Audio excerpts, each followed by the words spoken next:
Hello everyone, आज हम Indian contract act में बात करेंगे कॉन्टिंजेंट कॉन्ट्रैक्ट की। कॉन्टिंजेंट कॉन्ट्रैक्ट का मतलब क्या होता है कि कॉन्टिंजेंट कॉन्ट्रैक्ट वो होते हैं जिसकी एनफोर्सेबिलिटी किसी एक इवेंट पे डिपेंड करती है। या तो वो इवेंट होगा तब कॉन्ट्रैक्ट एनफोर्सेबल होगा, या फिर इवेंट नहीं होगा तब वो कॉन्ट्रैक्ट एनफोर्सेबल होगा।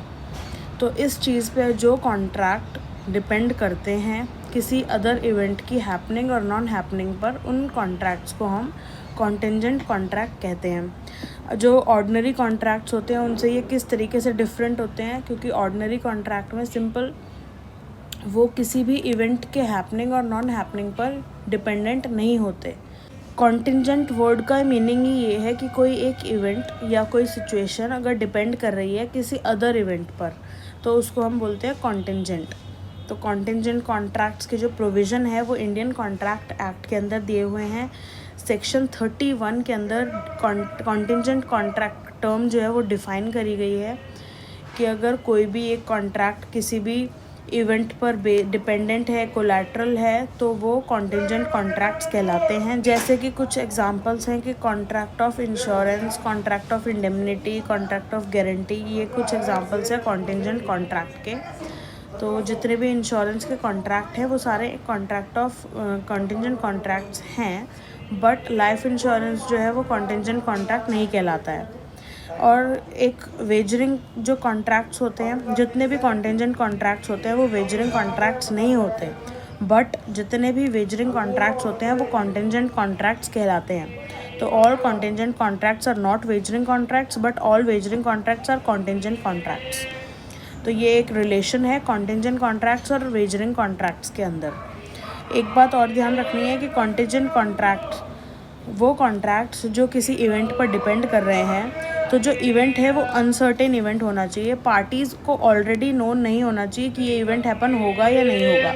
अगर पार्टीज़ को ऑलरेडी नॉलेज में है, पार्टीज़ की नॉलेज में ऑलरेडी ये बात है कि ये इवेंट होगी, तो वो कॉन्टिंजेंट कॉन्ट्रैक्ट नहीं कहलाया जाएगा। सेकंड पॉइंट, जो परफॉर्मेंस है कॉन्ट्रैक्ट की जो डिपेंड करती है किसी कंडीशन पर, वो कंडीशन या वो इवेंट फ्यूचर इवेंट होना चाहिए।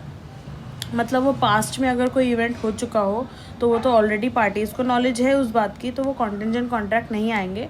तो फर्स्ट एसेंशियल यही हो गया कि जो इवेंट है वो अनसर्टेन होना चाहिए प्लस फ्यूचर इवेंट होना चाहिए।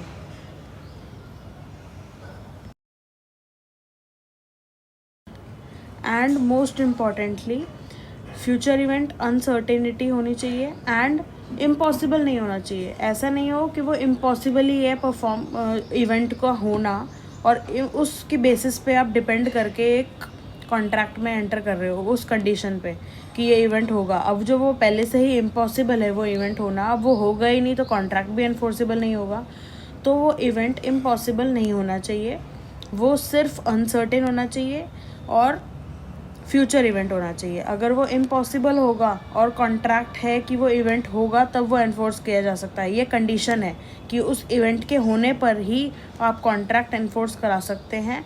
एंड इफ़ वो इवेंट इम्पॉसिबल है तो वो कॉन्ट्रैक्ट वैलिड नहीं माना जाएगा, वैलिड कॉन्टिंजेंट कॉन्ट्रैक्ट नहीं माना जाएगा। अब जो इवेंट है उसका होना या ना होना जो है वो एक कंसिडरेशन नहीं माना जाएगा या फिर कंसिडरेशन का पार्ट भी नहीं माना जाएगा। इवेंट का होना या ना होना एक ये सेपरेट कंडीशन है कि अगर इवेंट होता है तो कॉन्ट्रैक्ट फुलफ़िल होगा, इवेंट नहीं होता तो कॉन्ट्रैक्ट फुलफ़िल होगा। जो भी कंडीशंस पार्टी ने अग्री करी हैं एक दूसरे के साथ, अपनी कंसेंट दी है, तो ये कंसिडरेशन का पार्ट नहीं होगा, ना कि वो कंसिडरेशन माना जाएगा। ये एक सेपरेट है, इंडिपेंडेंट है कंसिडरेशन से। जो कॉन्टिंजेंट कॉन्ट्रैक्ट्स हैं उनकी एनफोर्सेबिलिटी किस तरीके से होगी, जैसे सेक्शन 32 टू 36 ये बताया हुआ है कि कॉन्टिंजेंट कॉन्ट्रैक्ट्स को किस तरीके से एनफोर्स किया जा सकता है।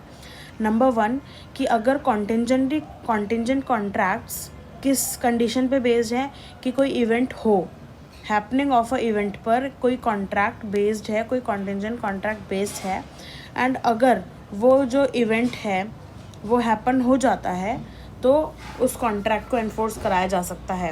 एंड अगर वो इवेंट इम्पॉसिबल हो गया, कुछ ऐसा हो गया कि वो इवेंट अब पॉसिबल हो ही नहीं सकता, परफॉर्म करने के लिए, तो वो कॉन्ट्रैक्ट जो है वो वॉइड बन जाएगा। तो ये सब्सिक्वेंट वॉइड बन रहा है। अब सपोज़ ए है, वो बी से कहता है कि अगर तुम सी से शादी करोगे तो मैं तुम्हारा जो भी कॉन्ट्रैक्ट है, मतलब कंडीशन उनकी ये है कि ए ने कंडीशन रखी है कि बी सी से मैरिज करेगा।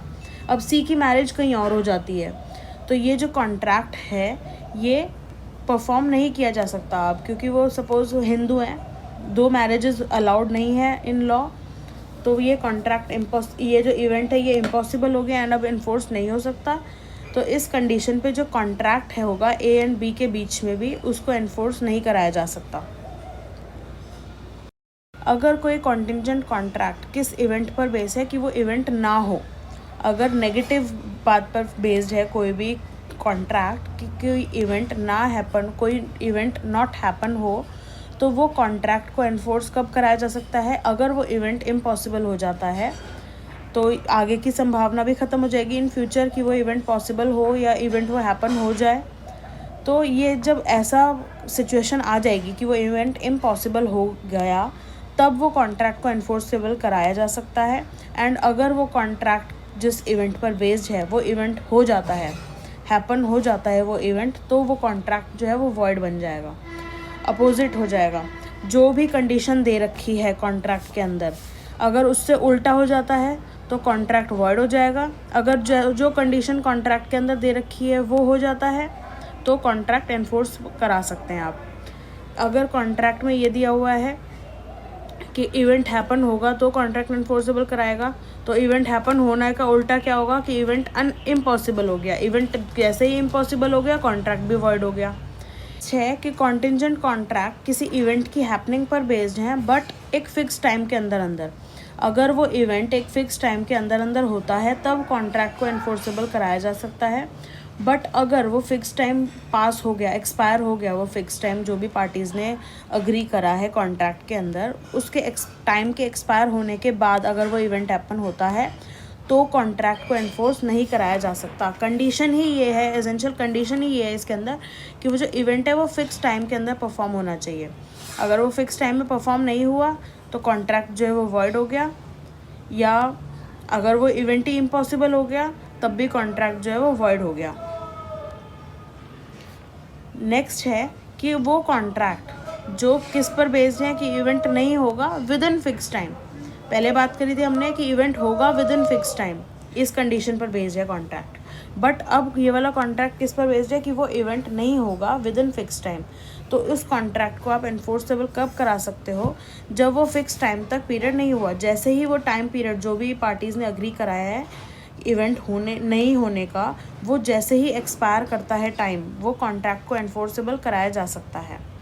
एंड अगर कोई भी कॉन्ट्रैक्ट पार्टीज एंटर करती हैं जो कॉन्ट्रैक्ट बेस करता है किसी भी कॉन्टिंजेंसी पर या कोई भी एक इवेंट पर जो कि इम्पॉसिबल है, ऑलरेडी इम्पॉसिबल है, वो जब वो कॉन्ट्रैक्ट में एंटर कर रहे हैं उसी मोमेंट पे वो इवेंट इम्पॉसिबल है कि ये तो हो ही नहीं सकता, हमें पता है ये नहीं हो सकता, तो इस कंडीशन पे इस बात को ध्यान रखते हुए कि जो भी वो कॉन्ट्रैक्ट करेंगे तब भी एंटर कर रहे हैं वो जान के, तो वो कॉन्ट्रैक्ट वैलिड नहीं माना जाएगा, वो कॉन्ट्रैक्ट वॉइड होगा under section 36 of Indian contract act. तो जब भी कॉन्टिंजेंट कॉन्ट्रैक्ट्स में एंटर करेंगी पार्टीज़, उनको क्या ध्यान रखना है कि जो इवेंट होगा वो अनसर्टेन होना चाहिए, फ्यूचर इवेंट होना चाहिए, एंड वो इम्पॉसिबल तो नहीं होना चाहिए। वो ऐसा हो कि उस टाइम पे प्रोबेबिलिटी हो उसका होने की भी और ना होने की भी, तो ही वो कंडीशन एक मानी जाएगी कॉन्टिंजेंट कॉन्ट्रैक्ट की।